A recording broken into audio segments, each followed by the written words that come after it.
Okay, great. Oh, the recording has already started. Great. So welcome everyone to the Graduate Online Combinatorics Colloquium. Today, I'm really excited to introduce Sarah Brauner, a fellow student from the University of Minnesota. She's going to talk about Eulerian representations for coincidental reflection groups. But before she gets started, I want to remind everybody of the sort of guiding principles of the GOCC. So there are three things that are in our community statement that I want to remind us before we start Sarah's talk. First, we are all learning. Second, everyone has something to contribute. And three, no one has all the answers. So as Sarah's talking, Alex, Andres, and I are going to be checking out the chat. You can either unmute yourself and ask a question or ask a question in the chat, and we'll interrupt and ask Sarah a question. Okay, if there's nothing, are there anything else that I haven't mentioned so far? Great. Okay, Sarah, take it away. All right, thank you for having me. I'm excited to talk here. And so disclaimer, I'm giving the same talk at the Minnesota Combinatorics Seminar this Friday. So sorry for the people in the overlap of those two seminars that you will hear this talk twice. But today I'm going to be talking about Eulerian representations for coincidental reflection groups, and I'll say what all of those words mean. But this talk is going to be based on a paper that's on the archive, which can be found here. Okay, and the big idea of this talk is going to be that there's some really nice story in type A, so for the symmetric group, that connects combinatorics, topology, and representation theory in a really like beautiful way. And so my goal for this talk is to generalize that story to a broader class of reflection groups, which are called the coincidental reflection groups. So I'll start with the story in type A, so what happens there. Then I'll tell you about the class of reflection groups I'm generalizing to. Then I'm going to talk about the two key components in this generalization. And then finally, we'll be able to tie it together in the main results, which are going to be the coincidental analog of this type A story. Okay, so starting in type A, what happens? And I really want to start with the descent set of a permutation. I'm thinking of this descent set here. I'm thinking of my permutations in one-line notation. Okay, and so the descents are just the indices I such that Wi is bigger than Wi plus 1. Okay, and the descent number is just the size of that set. So for example, in this permutation W, my descent set is 2 and 4 because 4 is in position 2 and it's bigger than 2. 5 is in position 4 and it's bigger than 3. So that's my descent set.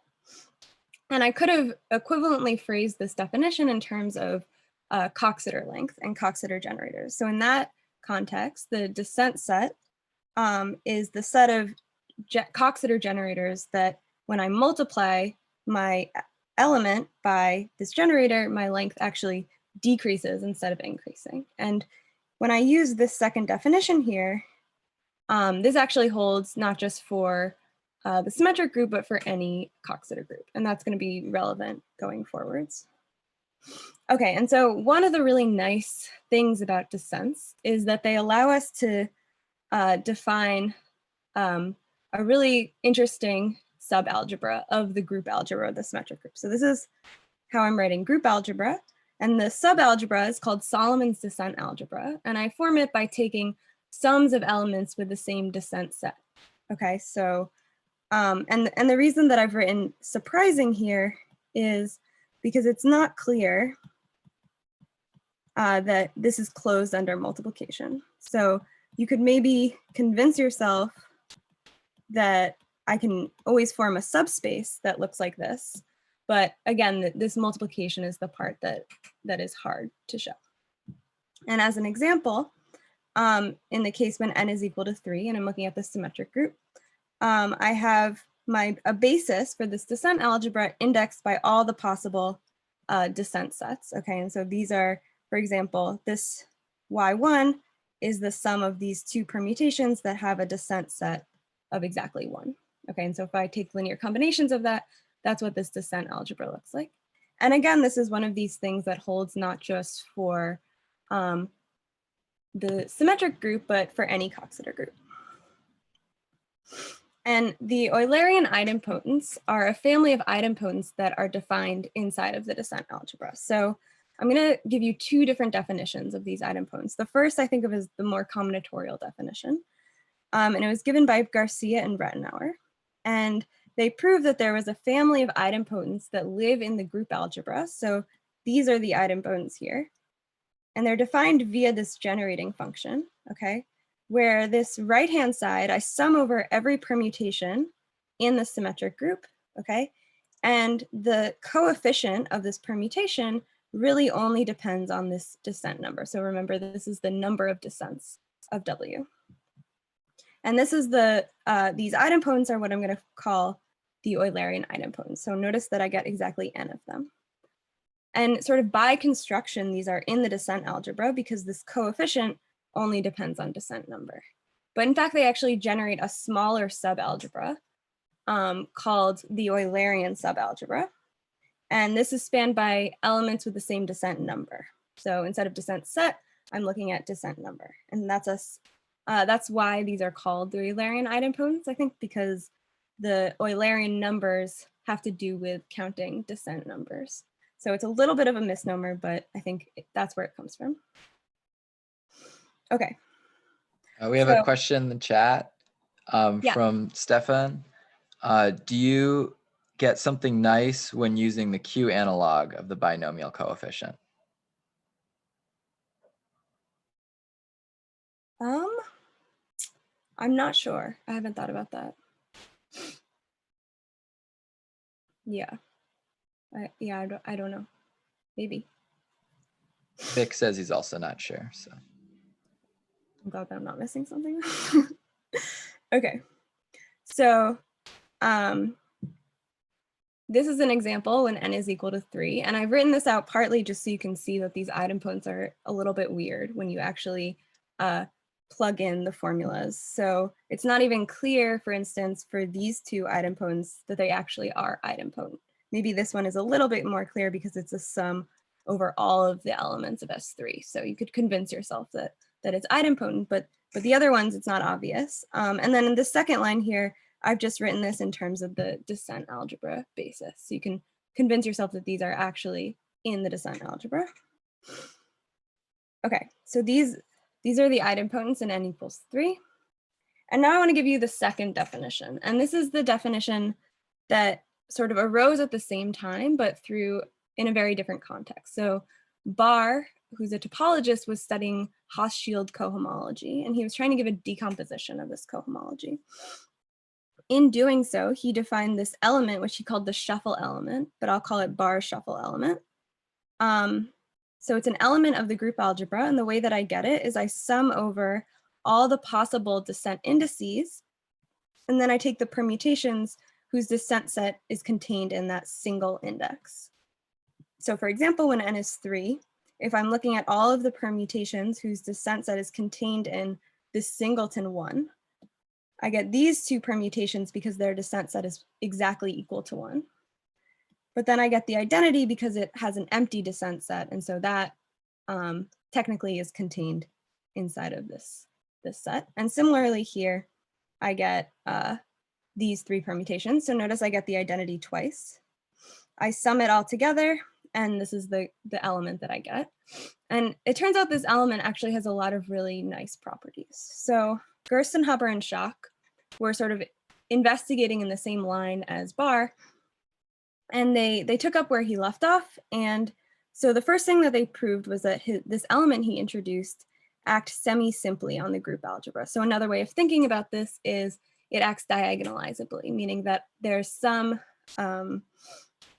if I choose the right basis, I can think of this as an n factorial by n factorial diagonal matrix. And not only does it act semi-simply, but it has really nice eigenvalues. So these eigenvalues are always positive or always non-negative integers that are of this form, and I have exactly n of them. So let me write this. There are exactly n distinct eigenvalues. So whenever you have this situation where you have an element in an algebra that acts semi-simply, you can use something called Lagrange interpolation to define family of idempotents that project onto each eigenspace of your elements. So this is a formula. This is what Lagrange interpolation tells me to do in the case that I'm looking at Barr's shuffle element. Okay, and so I get a family of n idempotents here because I have n eigenvalues. And I'm sort of abusing notation here by writing the same notation as I used for the Garcia and Rettenauer definition. And that's because it turns out that these idempotents are the same. So this is a theorem by Laudet, who showed that this is actually an equivalent definition to the definition by Garcia and Rettenauer. So to see this in action, when n is 3, I have these 3 eigenvalues, 0, 2, and 6. And I plug in the formula for Lagrange interpolation. I do the multiplication out, and you can see that I get the same 3 eigenvalues, or idempotents in this case. Okay, so those are the Eulerian idempotents, but I said that I was interested in representations. And the representations that I'm going to get are going to be generated by these idempotents. So they're going to come from the fact that the symmetric group acts on the group algebra, and also the ideal generated by this idempotent via left multiplication, just in the same way that you would sort of guess it would act as I distribute over these sums. So the Eulerian representations are going to be the family of representations that I get from this action on these ideals. And by construction, because I can think of these idempotents as projecting onto each eigenspace of this shuffle element, I can also think of these representations as the eigenspace, like the kth eigenspace of this shuffle element. Okay, so this sounds a little bit complicated, but maybe it's more clear with an example. And this example is really the only easy one that I could think of that is sort of more clear than the others. So if you remember E2, this was the idempotent that was just the sum of all of S3 divided by 1/6. So if I take any permutation in the symmetric group and I act on that idempotent, well, because it's a sum over all permutations, it's just going to permute the order of the sum, but it doesn't change what's actually in the sum. And so I get the same idempotent back. And so another way of saying this is S3x trivially in this case. Okay, so if I wanted to decompose these representations into irreducibles, I get in that E2 case, I get the trivial representation because S3x trivially. These other two representations are much harder to see. And in general, it's actually not known how to decompose these representations into irreducibles in general. I think only special cases are known. So one thing to note is that if you sort of looked at representations of the symmetric group, you might notice that taken all together, these representations give you the regular representation of S3. And then these Eulerian representations decompose that regular representation. And that's going to be true in general. So I always am getting a decomposition of the regular representation. Okay. So that's like one half of the story, is these Eulerian idempotents and their representations. But they're a little bit abstract. And so you might wonder, is there some more concrete space where these representations appear? And the answer is yes. And that's what I'm going to talk about now. And it's closely related to the BRAID arrangement. So luckily last week, we got a really good introduction to the BRAID arrangement. So I can just review it quickly. So it's the set of hyperplanes Hij, where I and j are between 1 and n, which I'm thinking about this as an n tuple such that xi is equal to xj. And so here is the n equals 3 a centralized BRAID arrangement. So it's of rank 2, but it's coming from the n equals 3 case. Okay. And I don't want to just think about the BRAID arrangement. I actually want to think about its complement. Okay. So the way that I think about that is set-wise, it's the set of x1 through xn such that xi is not equal to xj for any I and j. So in other words, these are all distinct, right? And topologists have a name for this, the topological space this defines, it's called the nth ordered configuration space of the real numbers, and they write it like this, okay? And so I want to think about, instead of just thinking about this complement, I'm going to do something a little bit weird, and I'm going to look at a D thickened complement. So what I mean by that is I'm going to tensor every hyperplane in my arrangement by a copy of R to the D, and then I tensor the ambient vector space by a copy of R to the D, and now I remove these thickened hyperplanes, which are really now subspaces. So as a set, what is this? Well, it's still the set x1 through xn, but now each of these xi's is a vector in R to the D, okay? But I still have this condition that I don't want xi to be equal to xj. And again, this is as a topological space known as the nth ordered configuration space of R to the D, and it's written like this. And so if this seems a little bit weird, if you've ever studied hyperplane arrangements, one thing that people often look at is the complexification of an arrangement. And this is really equivalent to the case that D is equal to 2 in what I'm talking about here. But in my case, I'm going to want to think about actually odd D. So I'll talk about that soon. Okay, so we have this topological space, the configuration space, and a natural question is then what is its cohomology ring? And this is sort of one of the earliest examples of a configuration space, and it has a really nice answer. So Arnold gave the presentation in the case that D is equal to 2, so thinking about the configuration space of the complex plane. And then Fred Cohen in a little bit later gave a presentation for any D. And so when I'm talking about this presentation, I might call it Cohen's presentation because I'm going to be thinking about this case of a general D. And I don't want you to pay too much attention to the details of the relations in this presentation. The things to sort of take away are these generators of my ring look a lot like the hyperplanes in the BRAID arrangement. This cohomology ring is only concentrated in degrees that are multiples of D-1 from 0 to n-1. So there are n non-zero pieces of this cohomology ring.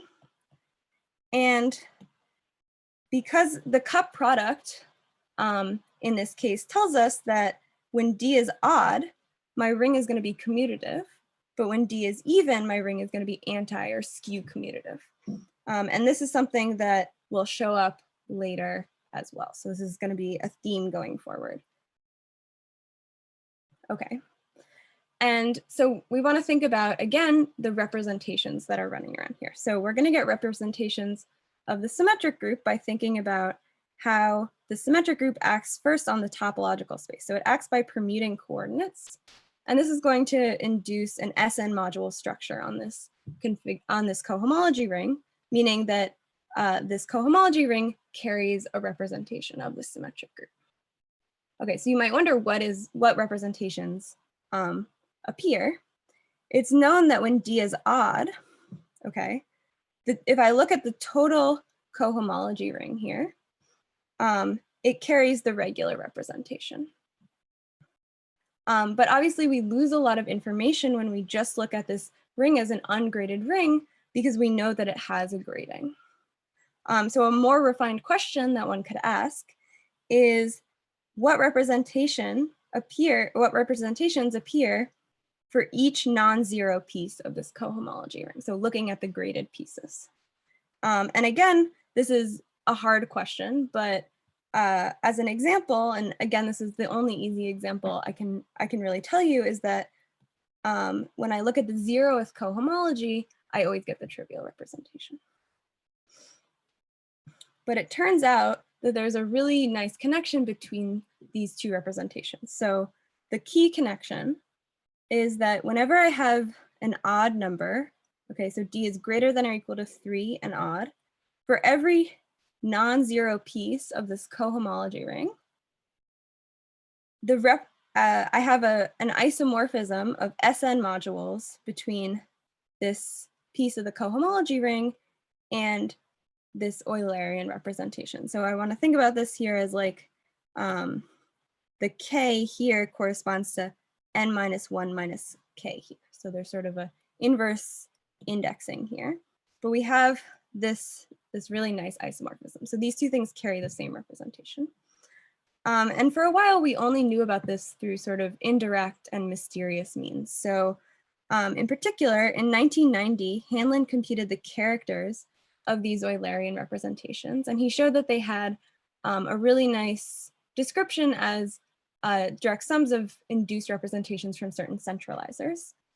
And then later on, Zundern and Velker gave an equivariant formulation of the Gorowski-McPherson formula, which is thinking about the representations carried by the cohomology of a subspace arrangement and relating it to its intersection lattice. And as a special case, they compute the characters of these representations, and they find that they match. So this is known via direct character computation.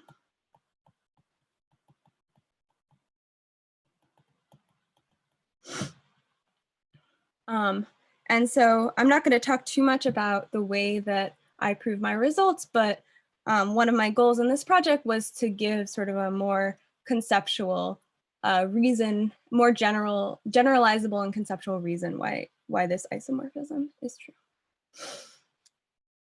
Okay, so we can now add another column here to this column I was building. So here we have what we knew already, these Eulerian representations. They're irreducible decompositions when n is 3. And now we can add this topological column here. So this is these graded pieces of this cohomology ring, and this second line is supposed to be corresponding to that presentation by Cohen of that algebra. Okay.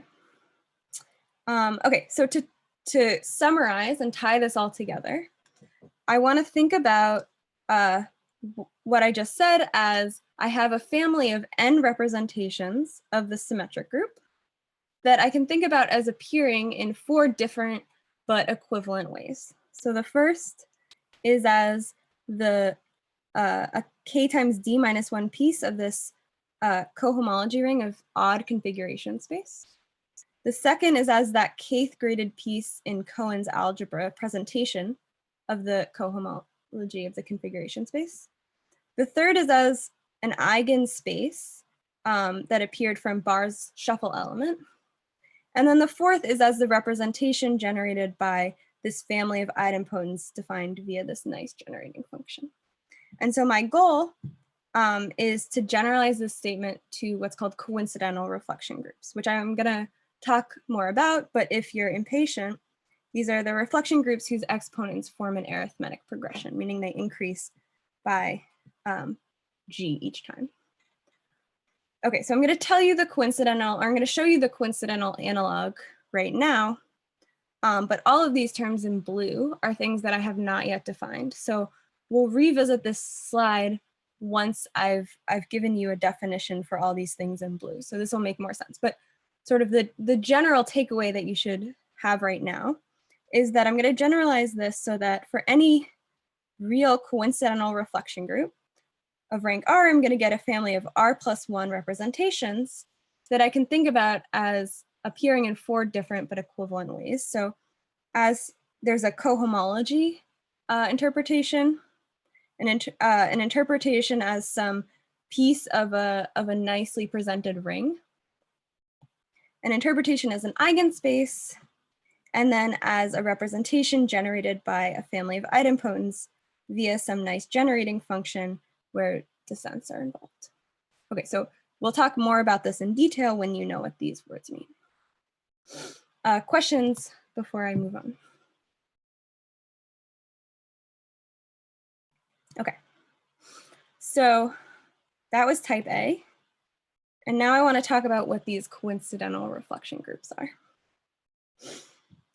And so now I'm moving away from the world of just thinking about the BRAID arrangement and the symmetric group, and I want to think about general Coxeter groups, and I'm going to sort of think about a Coxeter group as being naturally accompanied by a reflection arrangement, so a hyperplane arrangement where the reflections in my Coxeter group have fixed space that are exactly the hyperplanes in my arrangement. Okay, and you've actually already seen an example of this in the case of the BRAID arrangement. So S3 acts on this arrangement, and in particular, these transpositions ij are reflections over hij. So for example, 1, 2 reflects over this line.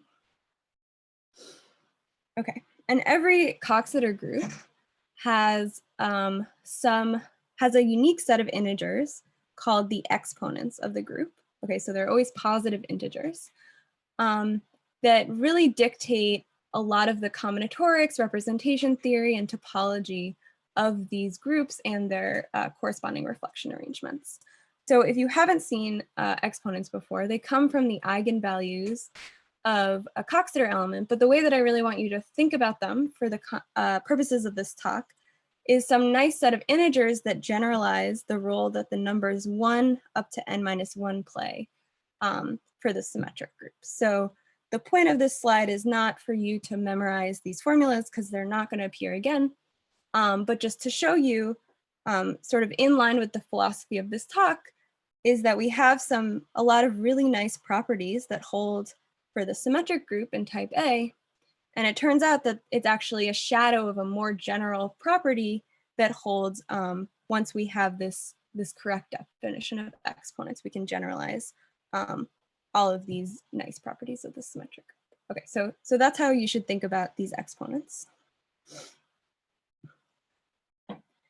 And so the coincidental reflection groups are defined in terms of exponents. So I say a reflection group is coincidental if its exponents form an arithmetic progression, meaning for each exponent, I increase by some fixed number g. Okay, and the real coincidental reflection groups are pretty easy to write down. So we have the symmetric group, which is increasing this g, or the exponent gap is 1. Bn, or the hyperoctahedral group, where these exponents are increasing by 2. H3, and then I2m is the dihedral group. And I'm emphasizing real here because there is a notion of non-real complex coincidental reflection groups, and these are precisely what's called the shepherd groups. And so I'm not going to talk about them in this talk, but if I would love to talk about that at the end if people are interested. And so these coincidental reflection groups have a lot of really nice properties, and I think Vic's talk for FIPSAC that Nathan Williams gave was like a whole talk about why these reflection groups are really nice. So I'm not going to have time to go into sort of all of the reasons that they're nice, but his slides would be a good resource for that. And I can talk more at the end about like why they're nice in my context, why I need them to be, why I need this coincidental condition. Okay. That was section 2. Are there any questions? Okay. So now I want to think about how to generalize the Eulerian idempotents. Okay, so if you remember, I had two different definitions of these idempotents, right? The first was as these projectors onto the eigenspaces of the shuffle element S, or bar shuffle element, and the second was via this generating function here.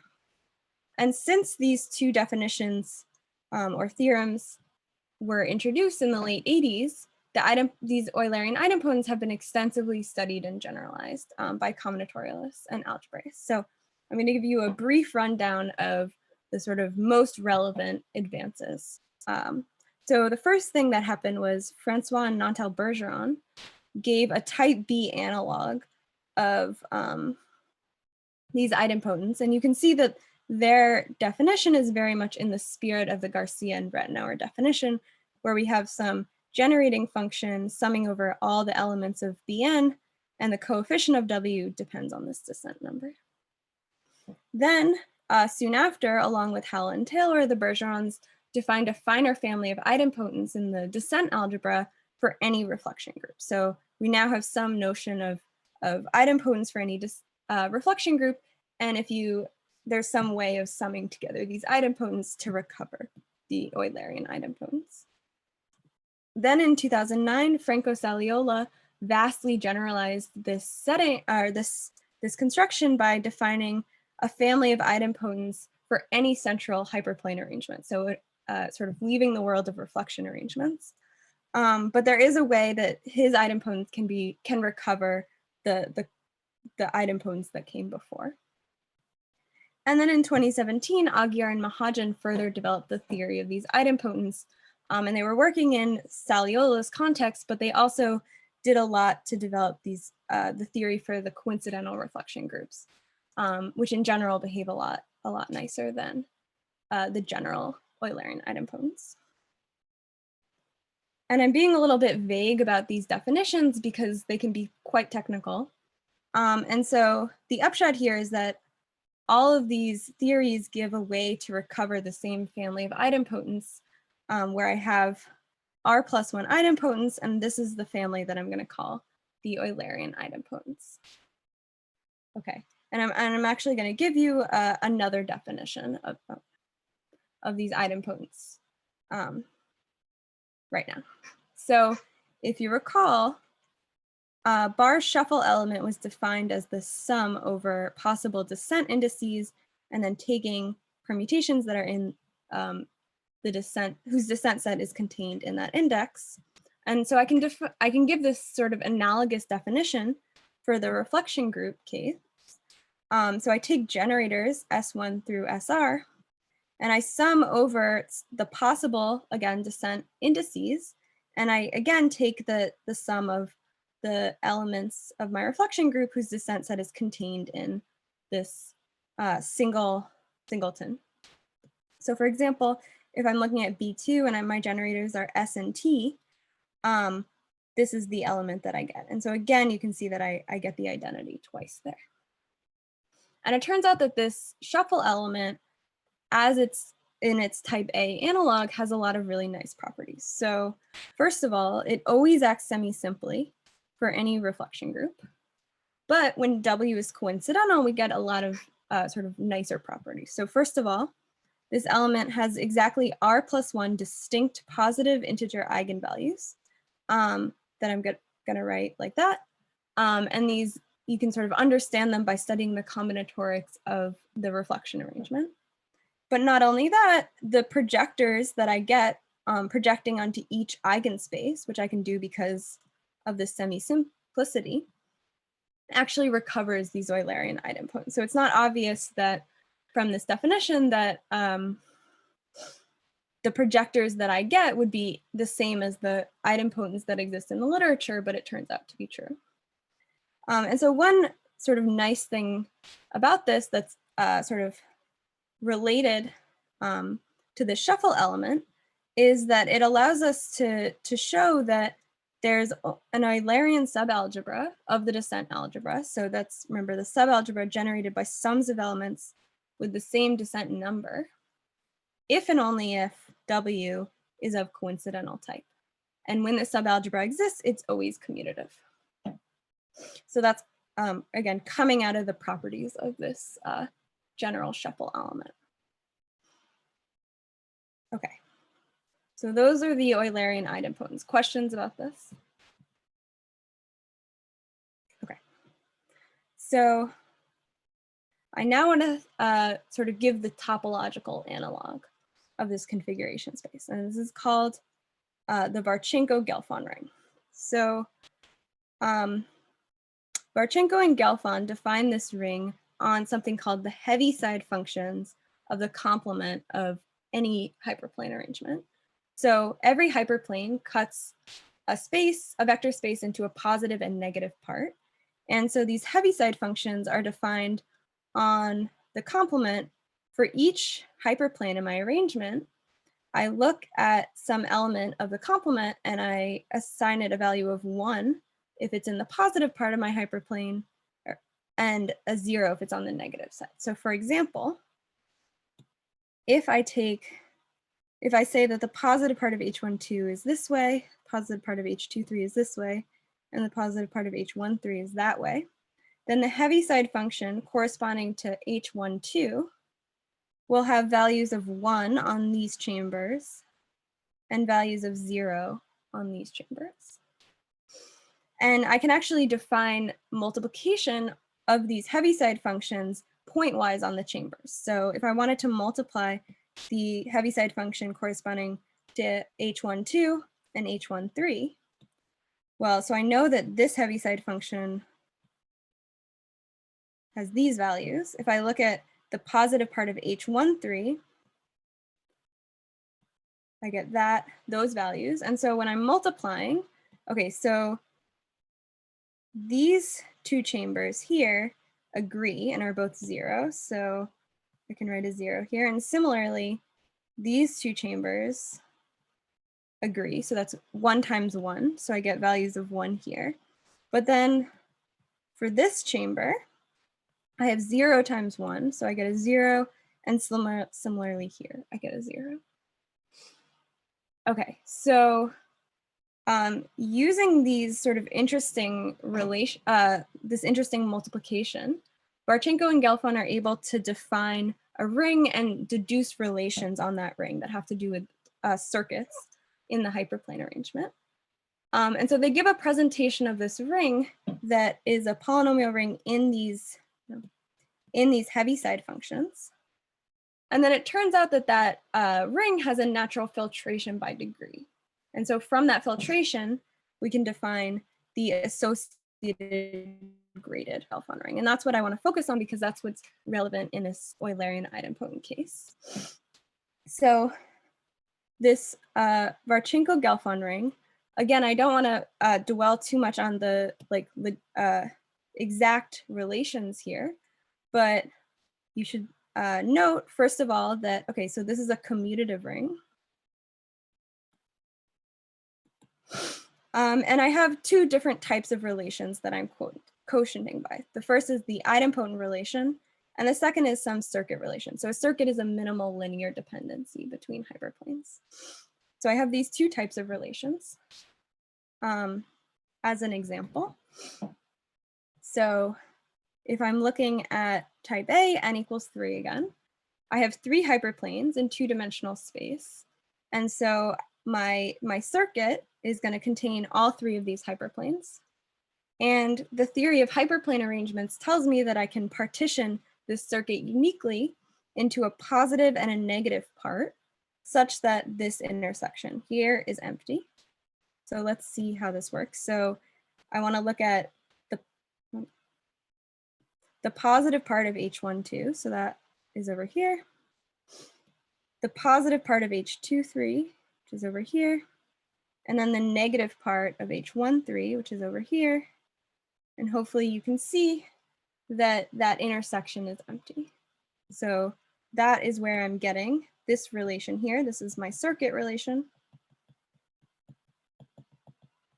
Okay, and then I have my idempotent relations here.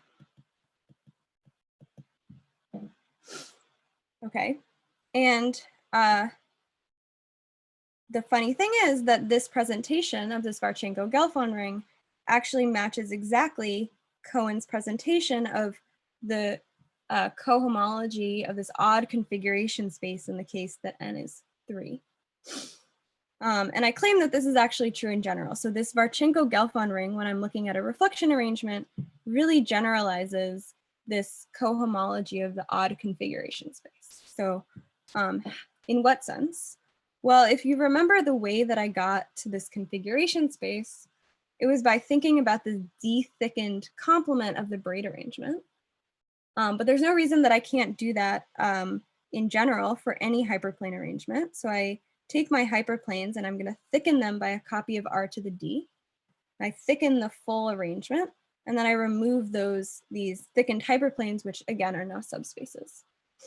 And so again, I want to think about this cohomology ring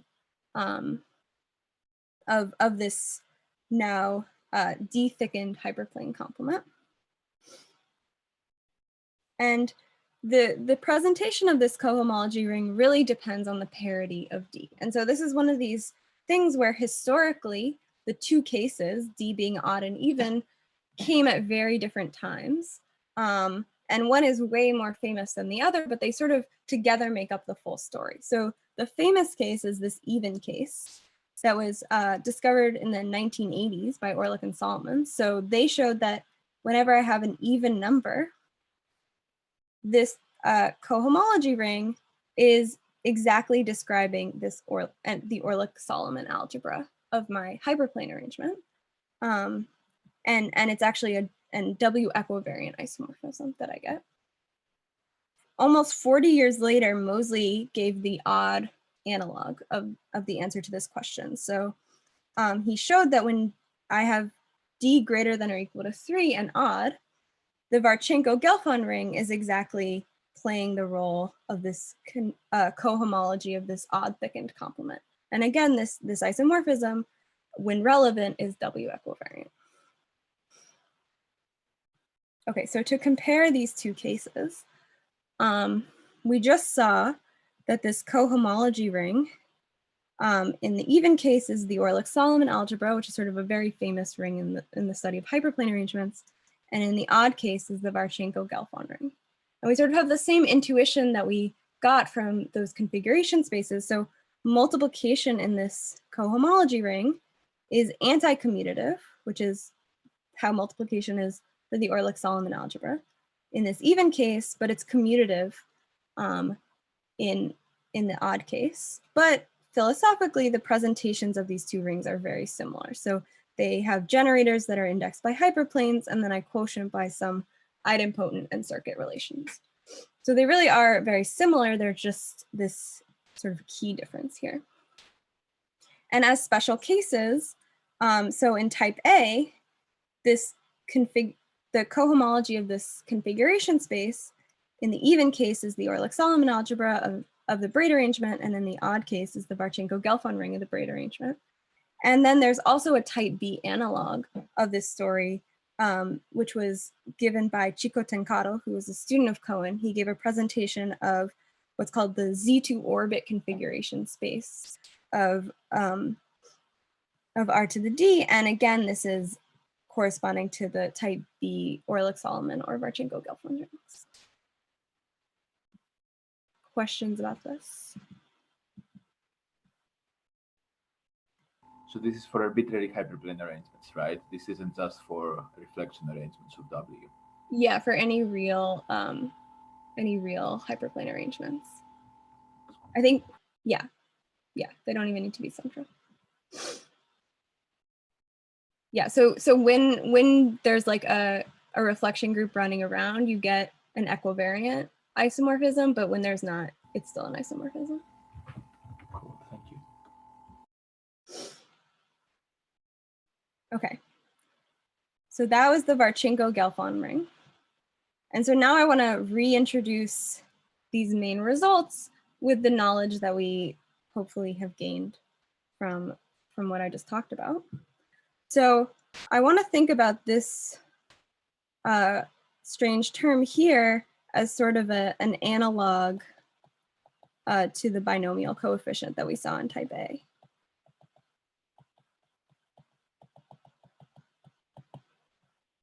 Okay, and so what the theorem says is that if W is a real coincidental reflection group of rank R, I get a family of R+1 representations that I can think about in 4 different, but again, equivalent ways. So the first is as the K times D minus 1 piece of this odd thickened hyperplane complement of the reflection arrangement. The second is as the kth graded piece of this associated graded Varchenko-Gelfand ring. So the grading here, again, is coming from those Heaviside functions. The third is as, and again, we have this inverse indexing situation, the sigma R minus kth eigenspace of the shuffle element. And the fourth is as this representation generated by a family of idempotents that are defined via this generating function, where the key thing here is I sum over all elements of my reflection group, but the coefficient of each little w only depends on this descent number here. Okay. Questions about this?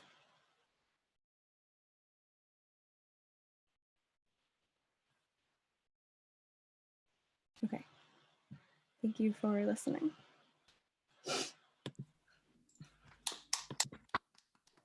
All right, thank you. Let's thank the speaker. Are there any questions for Sarah before we move? I have a question.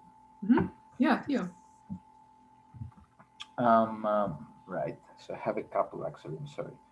So I wanted to ask you. You mentioned at the beginning when we were talking about the shuffle element that you had a theorem that was working for all reflection groups. That it's semi-simple for all reflection groups.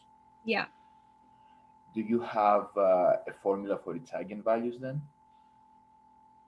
Yeah, so the eigenvalues, let me go back to that. Or did you give it already? I thought you only gave the formula for the coincidental types. Sorry. Okay, so in general, I know how to describe the eigenvalues. So they correspond to the number of one-dimensional faces in a certain restriction arrangement. So I take a flat, I look at its restriction arrangement, I count the number of one-dimensional faces, and that gives me the eigenvalues. So in the coincidental case, I actually made a slide about this. Okay, in the coincidental case, we have this nice situation where the restriction arrangement, the isomorphism type only depends on the dimension of the flat. And so that's why I get, instead of having like a bunch of different eigenvalues, when I look at different restrictions, I get the same eigenvalues if my flat is the same dimension. So I can describe the eigenvalues more generally, but they sort of split up. So there's more of them than R+1. And they can sort of, I guess there's not like a closed formula for them, like in type D, for example. I see. No, but that's cool because, I mean, that's also, I'm sorry, that was related to the second question where I was going to ask you if in your proofs you use the classifications of the coincidental types, or if you use some sort of common property like this, that the restrictions, I mean, in my mind, the better property is that the restrictions are always reflection arrangements themselves. Which... Yeah. So that's exactly the property that I use. So in my proofs, I use this property. Oh no, I wanted this. This property, so the fact that I have, when I look at the restriction, I get a reflection arrangement. And so I guess the proof of this result, I think, uses the classification. So I can't really say that it's completely case-free, but up to this result, my proofs are case-free. Well, you can use this as a definition of the coincidental types and then say that it's case-free. Sure, yeah. Okay, thank you. I've got a curious question. So you said that the subalgebra, if there is a subalgebra, it's commutative. Do the elements commute even if they don't form a subalgebra?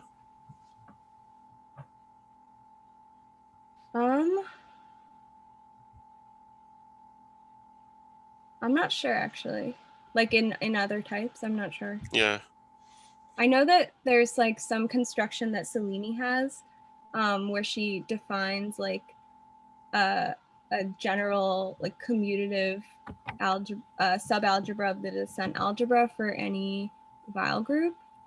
And so one thing I'm eventually planning on looking into is how like those, like how her subalgebras relate to what I'm looking at. But I'm not sure in general if you could just like, if you take some elements of the same descent set size, multiply them if they commute. Mm-hmm.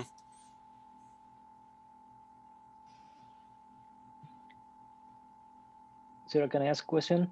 Yeah. Hi. Hi. You told us a lot about the action in the case when D is odd, and so that brings in the Barchenko-Gelfand ring. But what happens when D is even, and then you're looking at Orlik-Solomon? I suppose you can still act, and so what is known about the action of the symmetric groups or these idempotents in that case, even for the braid arrangement? Yeah, so that's a good question. I think this is in general a very hard, I think it's sort of, you would think that the even case would be easier, but I don't think it is. Like, I think very little is known about the representations even in type A. So we know in general that it's not, the total ring isn't the regular representation anymore. And I think, like Vic was telling me the other day that we just figured out, or somebody, I can't remember exactly who it was, just figured out when the trivial representation appears, like in which graded pieces the trivial representation appears. So I think there's like a lot of work to be done in terms of what these representations are in general.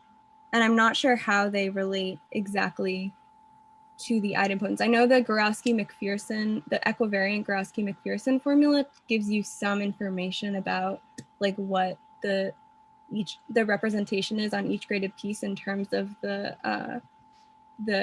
homology of the intersection lattice. But I'm not sure if we know more than that. Okay, great. There's also some comments by Vic in the chat. If you see this. Oh yes, that's who it was. I had another question, but again, it's a little bit. I don't really expect an answer, but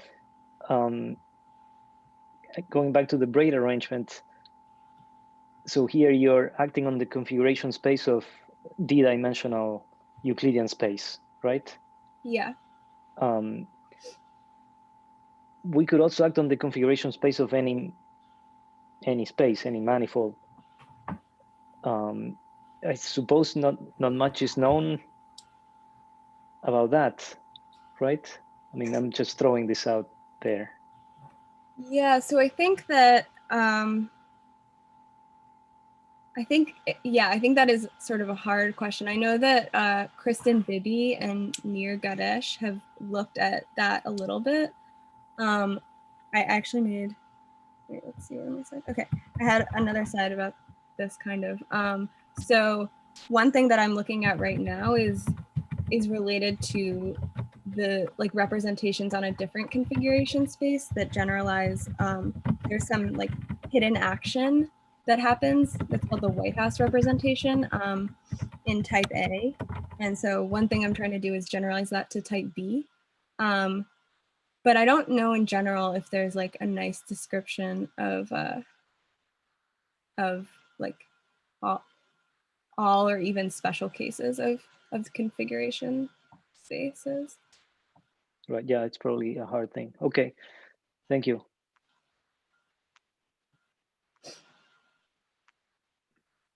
Are there other questions for Sarah?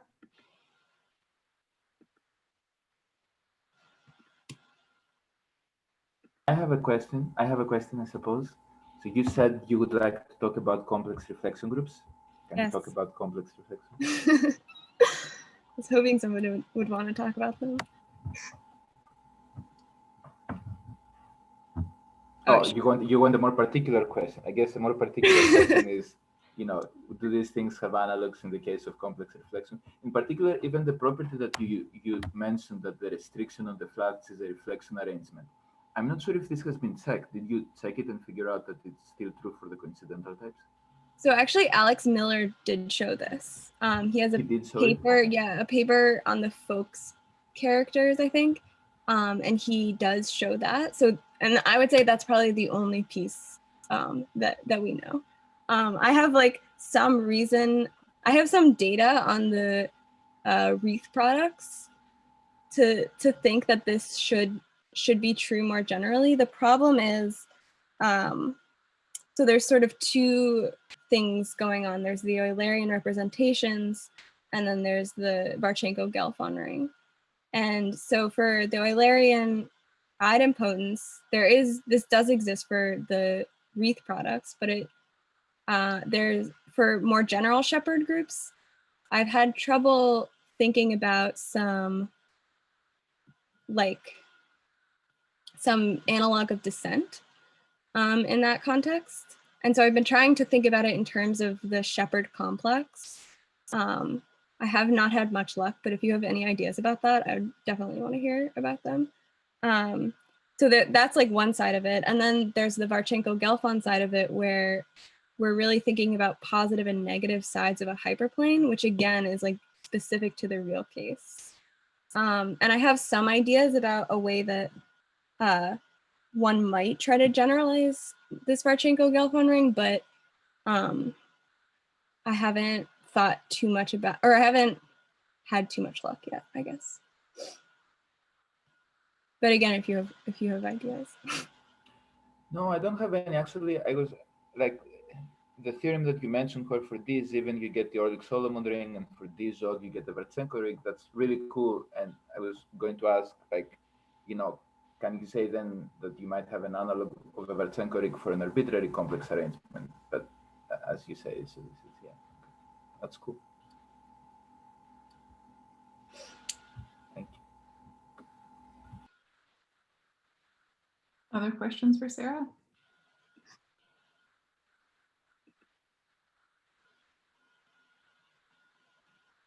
If there are no more questions, maybe we'll turn off the recording, and then I'll ask again if there are questions people had that they didn't want recorded.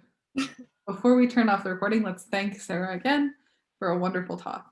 Either you can unmute and clap, or clap visually, or use a reaction emoji. Great.